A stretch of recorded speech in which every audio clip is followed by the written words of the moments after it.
andito po lahat po ang detalye sa aking sinumpang salaysay.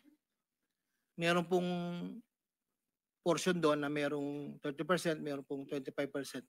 Depende po sa proyekto. Ang huli po ay itong 2025. Merong halagang 2.55 billion po. Lumabas na po sa pag-NEP po. Tapos po, ang kabuuan po ay paglabas po ng GAA. Pag po sa GAA, may lumabas na wala po sa NEP, ibig sabihin po nun, maaari pong, hindi ko lang po alam procedure, maaari pong sa BICAM po yun pumasok. Andito po lahat po ang detalye sa aking sinumpang salaysay. At meron pa pong mga UA po, ang program allocations po yata yon na naibabarang po sa akin noong 2024. At hindi naman po lahat yun ay sari-sari pong project po yata yun. 2.85 billion po.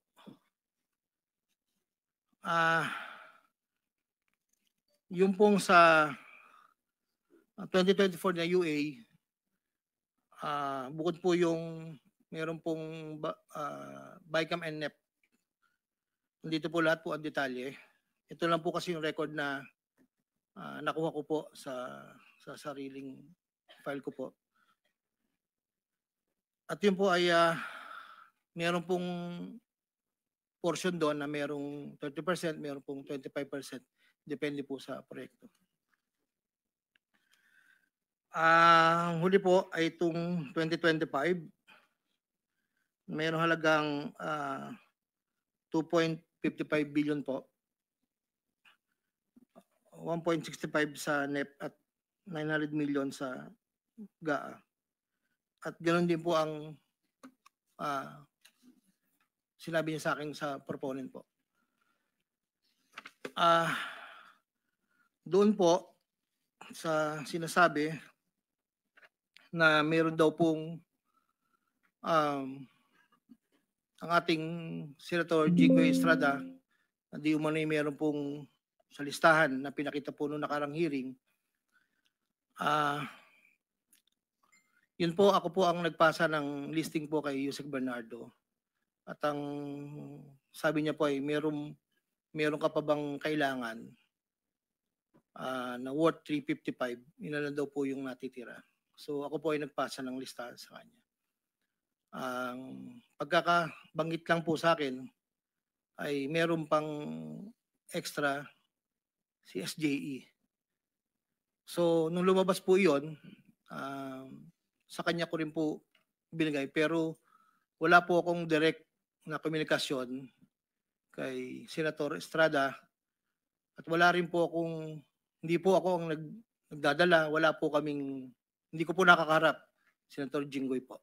Si Yusek Bernardo lang po ang kausap ko. Doon naman po sa nasabi nung nakarang hearing po about the 600 million kay Senator Joel po. Ang totoo po noon, yun po ay multipurpose building. Ang request niya po talaga. Dahil hindi naman po na ma-accommodate nung nire-report ko po sa kay Yusek na hindi po ma-accommodate yung request.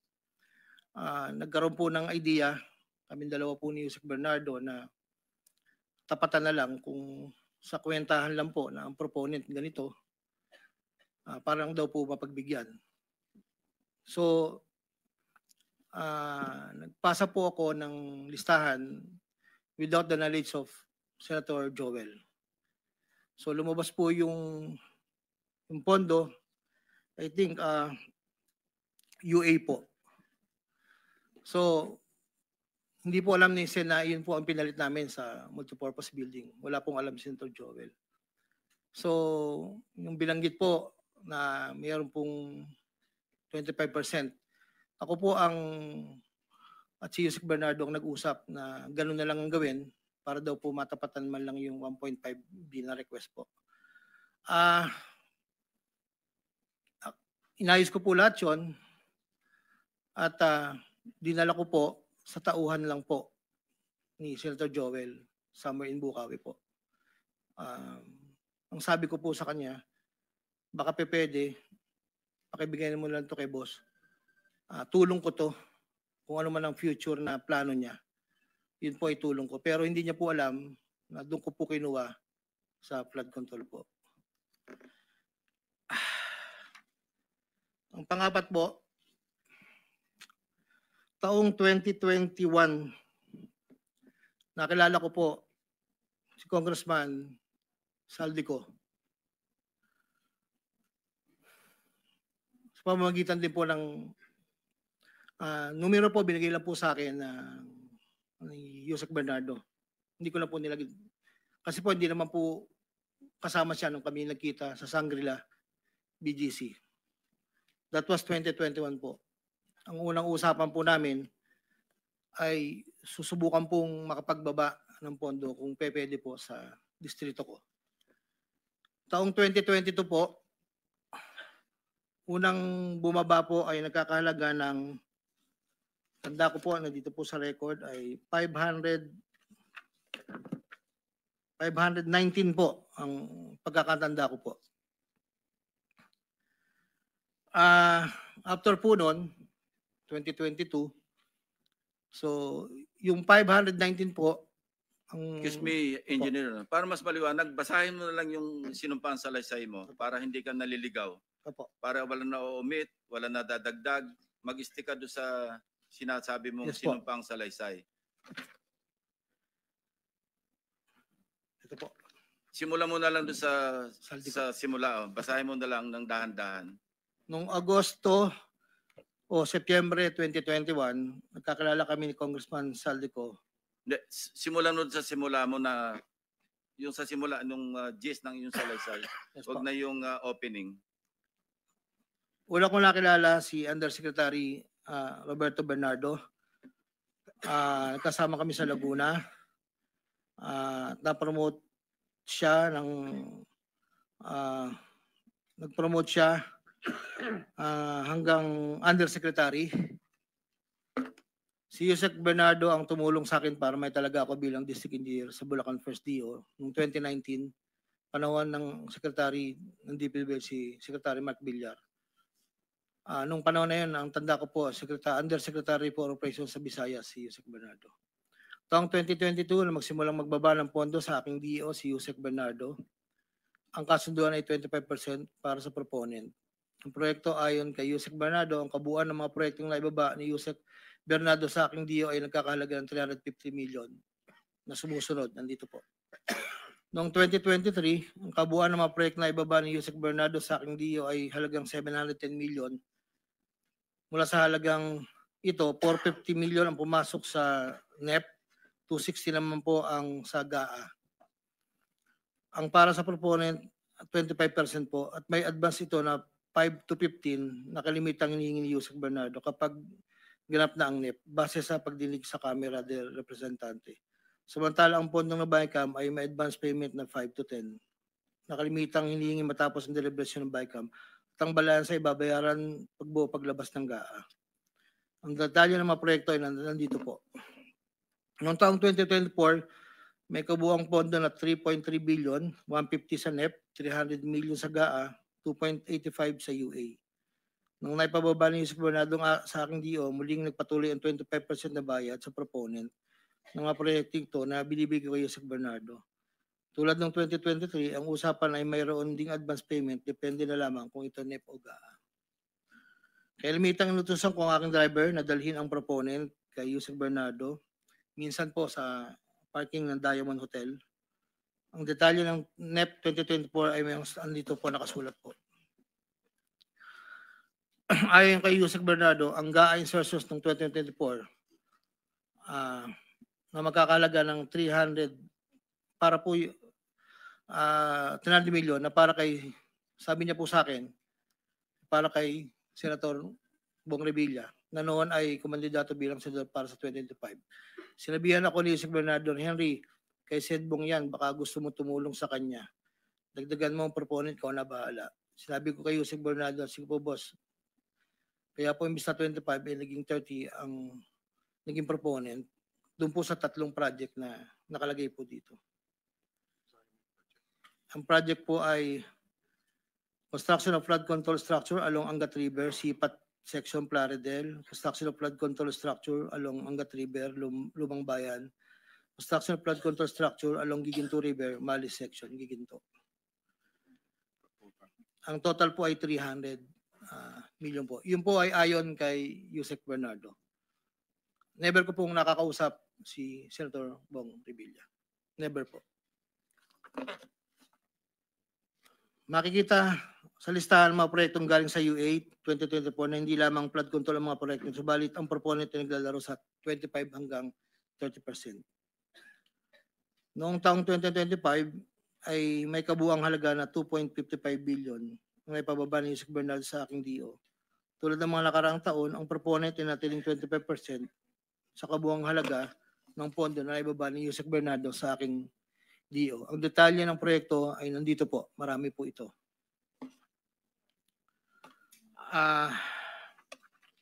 Taong 2022, yun nga po, nabanggit ko kanina, humiling si Senator Joel Villanueva ng proyektong multipurpose building, kakalaga ng 1.5B. Sa halagang 1.5B ay 600 million lamang ang napagbigyan na pondo para sa multipurpose building. Hindi po ito napagbigyan, kaya napilitan kaming gumawa ng paraan ni Yusek Bernardo.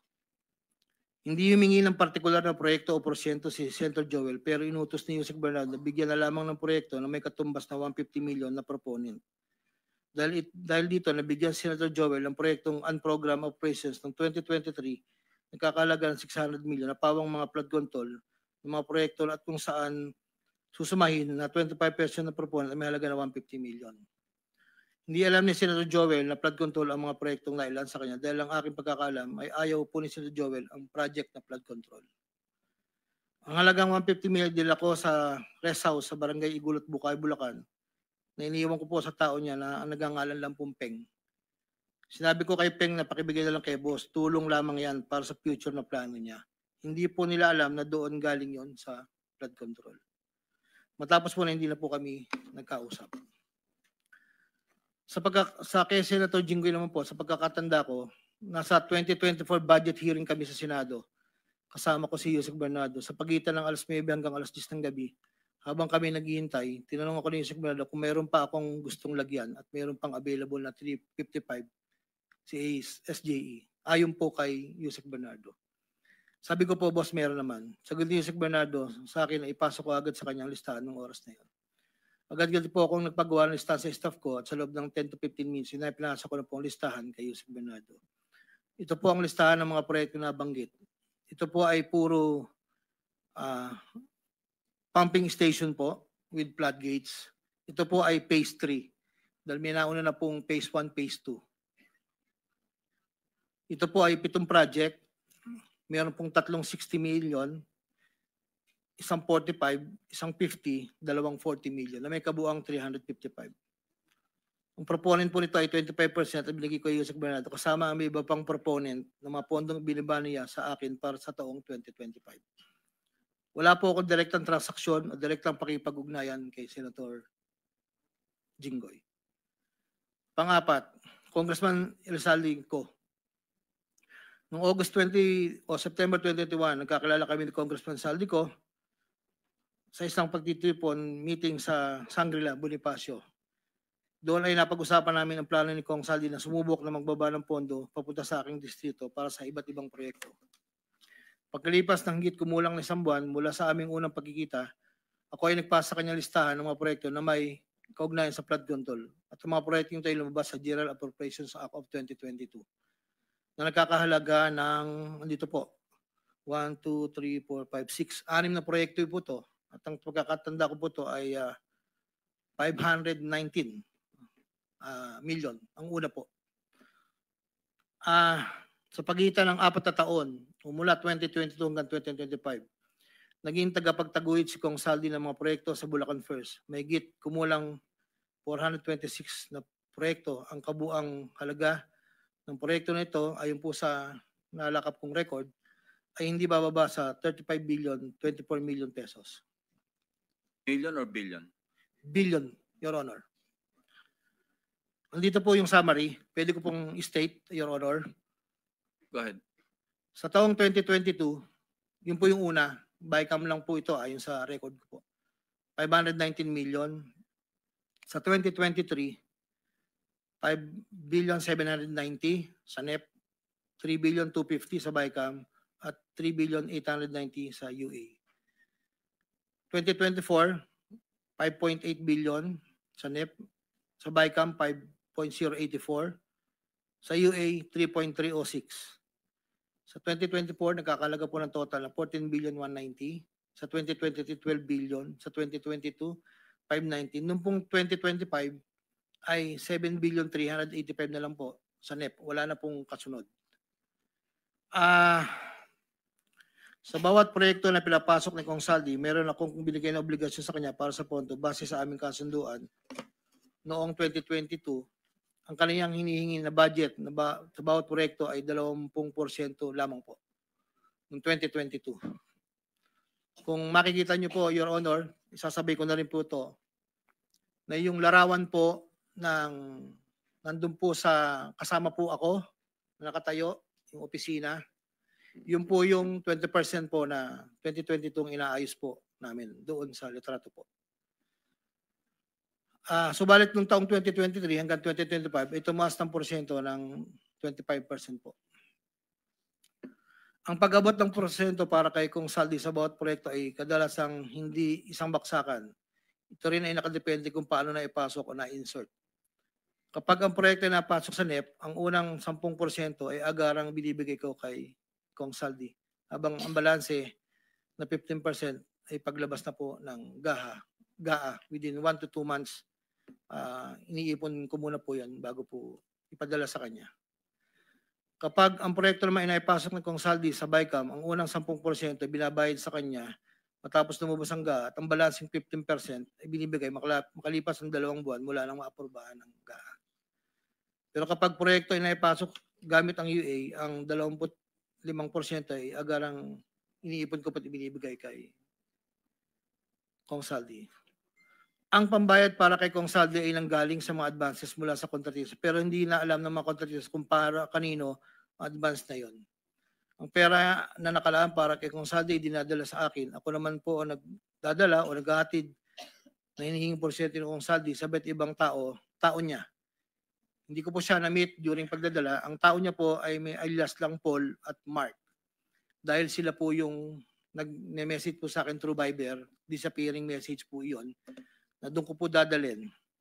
May isa o 2 beses na dinala ko sa parking lot ng Shangri-La Hotel, Bonifacio Global City, ang porsyento ni Kong Saldi. Paminsan-minsan man, inahatid ko ito sa kanyang bahay sa Ladybug Street, Valle Verde 6, Pasig City. Mula Ortigas po, kakaliwa ka, stoplight, may gate ka kanan, kakaliwa ka kanan, makikita na po yung bahay. Minsan po, inuutos ko lang po, minsan po ako po ang nagbababa. May tao lang pong tatanggap, tapos po, iiwalan ko na po. Dinagdag ko na dahil lumulobo ang pondo ng Bulacan, napag-usapan namin Kong Saldi na kung meron akong pwedeng mapagbabaan sa iba't ibang district engineering office. Nang dahil dito, noong 2020 hanggang 2025, nagbaba si Kong Saldi sa sumusunod. Bulacan 2nd, 573 million. Tarlac 1st, 2023, 1.350. Sa 2024, sa UA, 1.650. Tarlac 2nd, 925. Tapos 2024, 1,000,000,025. Pampanga, sa 2023, 1,125,000,000. 2024, 75 million lang po. Wala pong alam yung mga tao doon na DE. Ako lang po ang kausap nila. Hindi po alam nila yun ay kay Kong Saldi. Dahil ako lang po, hindi ko po pwedeng sabihin kung saan nanggagaling. Ito po, ang mga iba naman pong nagbababa ay nakilala ko ang kumpanyang Pardstar. Ngunit kahit pamilyar ako sa Pardstar, hindi ko kilala ang may-ari nito. Naging tauhan ng Pardstar ang kilala ko na MK. Na-meet ko po siya sa district. Meron po siyang project na isang tulay na inabutan ko before. Sa pagkakalam ko, si MK ay anak ng may-ari ng Pardstar. Nagkaroon ng pagkakataon noong 2020 na lumapit sa akin sa MK na Perdstar na nakiusap na humingi ng listahan para sa flood control. Ayon kay plano raw nilang lakarin ng pondo para